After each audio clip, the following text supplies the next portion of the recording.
Good morning friends. मैं doctor VK Mishra from gastro liver hospital Swaroopnagar Kanpur. At the outset एक request, ये scientific deliberation है। मैं आपसे रिक्वेस्ट करूंगा कि इस चैनल को सब्सक्राइब करें। आपसे रिक्वेस्ट करूंगा कि इस वीडियो को शेयर करें ताकि ये जानकारी ज्यादा से ज्यादा लोगों तक भेजी जा सके।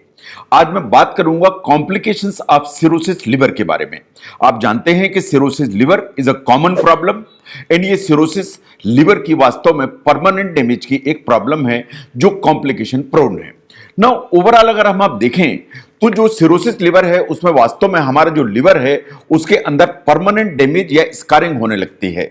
साइंस ऐसा मानती है कि दुनिया में अप्रोक्सीमेटली 10 लाख लोगों की मौत सिर्फ सिरोसिस के चलते होती है per year. Mark you that 1 million people die in the world because of the complication of cirrhosis. Scientifically, ये जितने भी कॉमन काजेज हैं डेथ के उसमें से 11th मोस्ट कॉमन काज है। नाउ क्वेश्चन ये है कि आपको लिवर सिरोसिस क्यों होती है। अगर हम मोटे तौर पे देखें तो the most common cause basically is the alcohol. जो आप शराब पीते हैं that is the most common reason. इसके बाद नंबर 2 पर आते हैं hepatitis B and hepatitis C. Number 3 पर आता है फैटी लिवर जो अनकंट्रोल चलता चला जाता है एंड आप उसे मैनेज नहीं करते हैं। इसके बाद बहुत सारे छोटे छोटे कारण हैं जो इसके लिए जिम्मेदार होते हैं, लेकिन अगर आप ये 3 ध्यान से देखें तो मैं समझता हूं कि आप बहुत चीजों को बचा पाएंगे। Alcohol, hepatitis B, hepatitis C and fatty liver. अगर इनको ध्यान से देखें तो बहुत सारी चीजें बचेंगी। आज हम बात करेंगे लिवर सिरोसिस के कॉम्प्लिकेशंस के बारे में एक एक करके। ना सबसे पहला अगर हम देखें तो जो लिवर है वास्तव में उस तरह का ऑर्गन है जो अपने आप को रिपेयर कर सकता है, लेकिन लिवर सिरोसिस में आपका जो लिवर है उसमें स्कारिंग होने लगती है तो आपका लिवर वास्तव में टेढ़ा मेढ़ा हो जाता है। स्कारिंग के चलते जो ब्लड है वो प्रॉपरली लिवर के अंदर से फ्लो नहीं कर पाता है। अगर लिवर प्रॉपर से फ्लो नहीं कर पाएगा तो सब प्रॉब्लम्स खड़ी हो जाएंगी। नंबर 1, प्रॉपर न्यूट्रिएंट जो है ना ये प्रोसेस नहीं कर पाएगा, इसलिए न्यूट्रिशन की प्रॉब्लम होगी आपकी बॉडी में।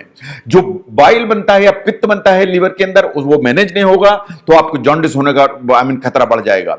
बाइल प्रॉपर नहीं बनेगा तो डाइजेशन आपका प्रॉब्लम में फंस जाएगा। एंड चूंकि जो लिवर डैमेज हुआ है तो ये बहुत सारे प्रोटीन्स नहीं बना पाएगा तो उनकी डेफिशिएंसी के चलते बाकी सिम्टम्स आना चालू होंगे।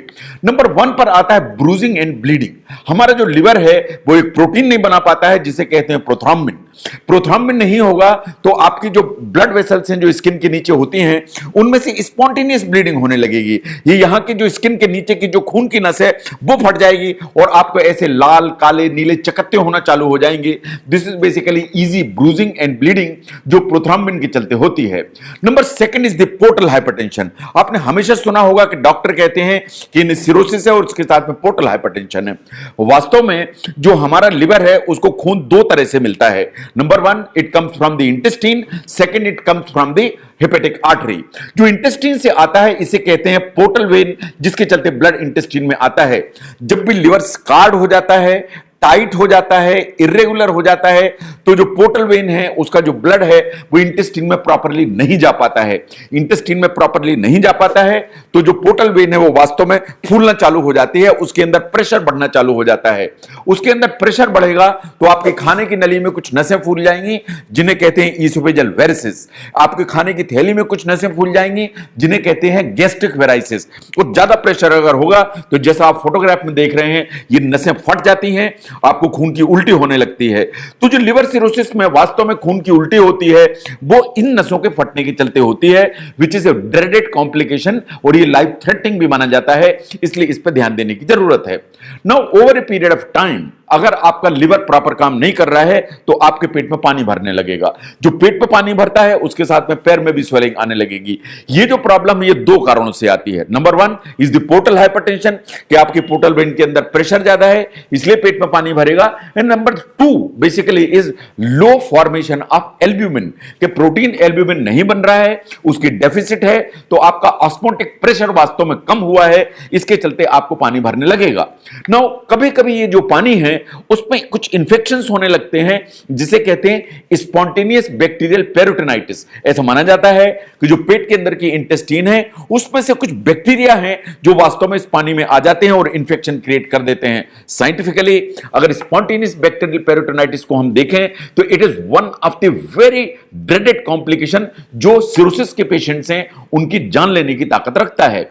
Now the next one in line is the jaundice. चूंकि लिवर स्कार्ड है, लिवर काम नहीं कर पा रहा है, तो वास्तव में हमारा जो बाइल है या जो पित्त बन रहा है उसको क्लियर नहीं कर पाता है, और चूंकि पित्त को क्लियर नहीं कर पाता है तो 90% पेशेंट्स ऑफ सिरोसिस को किसी ना किसी स्टेज पर जॉन्डिस डेवलप हो जाती है। तो jaundice is one of the complication of cirrhosis liver. Now cirrhosis liver में जो नेक्स्ट कॉम्प्लिकेशन है इज बेसिकली द खुजली, जिसे इचिंग कहते हैं आप। बहुत खुजली होती है पूरे शरीर में। इसका कारण सिर्फ इतना है कि आपका लिवर काम प्रॉपर नहीं कर रहा है। काम प्रॉपर नहीं कर पाने के कारण जो बाइल है वो प्रॉपर बन नहीं रहा है। तो जो बाइल साल्ट हमारी बॉडी में होते हैं वो वास्तव में हमारी खून में जाते हुए हमारी स्किन के नीचे और नर्व के एंडिंग्स पर डिपॉजिट हो जाते हैं। जब भी बाइल साल्ट डिपॉजिट होंगे तो आपको खुजली होगी बहुत ज्यादा। This is one of the complication of cirrhosis liver. Now अगर हम नेक्स्ट देखें तो सिरोसिस लिवर के लगभग 1/3 मरीजों को over a period of time gall bladder में स्टोन डेवलप हो जाते हैं। गॉल ब्लैडर में स्टोन क्यों डेवलप होते हैं? बिकॉज हमारा जो बाइल है उसका जो एक कंपोजिशन है वो अल्टर हो जाता है because of the liver cirrhosis. और एक बार जहां अल्टरेशन हुआ तो आपको स्टोन बनने की जो प्रोसेस है वो वास्तव में शुरू हो जाती है। ये भी बात सही है कि लिवर सिरोसिस में जो गॉल ब्लैडर की कॉन्ट्रैक्टिबिलिटी है या गॉल ब्लैडर के काम करने की कैपेबिलिटी है वो भी कम हो जाती है, जिसके चलते स्टोन फॉर्मेशन का जो इंसिडेंस है वो बढ़ जाता है। तो अगर हम सिरोसिस के पेशेंट्स को देखें तो 1/3 मरीजों को over a period of time gall bladder में स्टोन्स हो जाएंगे। Now the next in line is the hepatic encephalopathy. इसे कभी कभी हम हेपेटिक कोमा भी कहते हैं। वास्तव में लिवर का काम है कि बहुत सारी जितनी गंदगी हमारे ब्लड में है उसको साफ करे, टॉक्सिक मटेरियल है उनको रिमूव करे। उनमें से सबसे एक इंपॉर्टेंट है दैट इज बेसिकली अमोनिया। हमारी जो इंटेस्टाइन है उसमें जो प्रोटीन है, जब प्रोटीन ब्रेक डाउन होता है तो उसमें अमोनिया बनती है। जो अमोनिया है वो यहां से हमारे लिवर में जाती है। लिवर उस अमोनिया को यूरिया में कन्वर्ट कर देती है। इन यूरिया यूरिन के थ्रू बाहर हो जाता है। लेकिन अगर आपको लिवर सिरोसिस है तो ये जो अमोनिया है ये यूरिया में कन्वर्ट नहीं हो पाएगी, और ये जो अमोनिया है ये ब्लड से होते हुए आपके ब्रेन के अंदर जाएगी। अगर ब्रेन के अंदर जाएगी तो आपको हेपेटिक एन्केफेलोपैथी डेवलप हो जाएगी। अगर हेपेटिक एन्केफेलोपैथी होगी तो क्या होगा? सबसे पहले आपके जो मेंटल फंक्शन है वो डल होंगे, आपकी पर्सनालिटी चेंज होगी, आपको वास्तव में अनकॉन्शियसनेस आने लगेगी एंड आपको कोमा हो जाएगा। एंड ये बात सही है कि अगर प्रॉपर ट्रीट नहीं किया गया तो ये ऐसा कॉम्प्लिकेशन है जो जान लेने की ताकत रखता है। The next in line is the mail nutrition.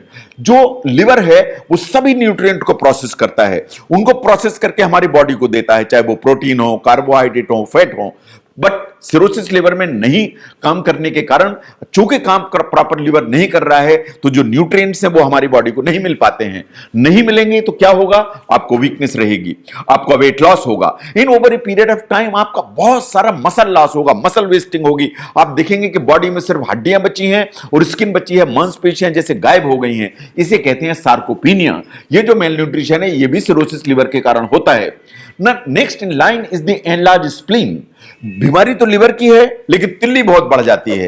तिल्ली बढ़ने का जो मेन कारण है इस द पोर्टल हाइपरटेंशन। जो पोर्टल वेन है उसमें प्रेशर ज्यादा है, उसका प्रेशर ट्रांसमिट होता है स्प्लीनिक वेन में, और स्प्लीनिक वेन के चलते जो ना हमारी तिल्ली है, तिल्ली फूल जाती है। जब स्प्लीन या तिल्ली फूल जाती है तो ब्लड को ट्रैप करके रखती है, ये प्लेटलेट को ट्रैप करके रखती है। तो ऐसा भी माना जाता है कि द अर्लीस्ट जो इन्वेस्टिगेशंस में आपको मिलेगा सिरोसिस लिवर में वो बेसिकली इज द प्लेटलेट की कमी। तो अगर आपको प्लेटलेट की परसिस्टेंटली कमी चल रही है या प्लेटलेट कम चल रही है तो आपको लिवर सिरोसिस के बारे में ध्यान देने की जरूरत है। Next basically is the insulin resistance. Over a period of time science ऐसा मानती है कि सिरोसिस जो इंसुलिन के मेटाबॉलिज्म है उसको में प्रॉब्लम क्रिएट करती है। इंसुलिन को प्रॉपर यूटिलाइज ही नहीं कर पाती है। चूंकि यूटिलाइज नहीं कर पाती है तो शुरू में तो पेनक्रियास कंपनसेट करता है, इंसुलिन को ज्यादा बनाता है, but over a period of time ultimately एक इंसुलिन रेजिस्टेंस डेवलप होता है। And by and large most of the patients with cirrhosis liver उनको टाइप 2 डायबिटीज डेवलप हो जाती है। Now next is the osteoporosis, जिसे कहते हैं बोन डिजीज। जो लिवर सिरोसिस है उसमें जो हमारी बोन है उसमें कैल्शियम का डिपॉजिट कम हो जाता है। विटामिन डी की डेफिशिएंसी के चलते आपकी जो है फास्फोरस का मेटाबॉलिज्म गड़बड़ हो जाता है। अगर आपको ऑस्टियोपोरोसिस डेवलप हो गई because of the liver cirrhosis तो देयर वुड बी 2 प्रॉब्लम्स। 1, आपको बहुत ज्यादा बोन पेन होगा, लगातार आपको हड्डियों में दर्द होगा। 2, आपको स्पॉन्टेनियस फ्रैक्चर की संभावना बढ़ जाएगी। आपको छोटी छोटी चीज, अगर छोटी सी भी चोट लगी तो इस चीज का डर रहेगा कि आपको कहीं फ्रैक्चर डेवलप ना हो पाए। Now the next is one of the dreaded complication of cirrhosis liver, जिसे कहते हैं हेपेटोरेनल सिंड्रोम।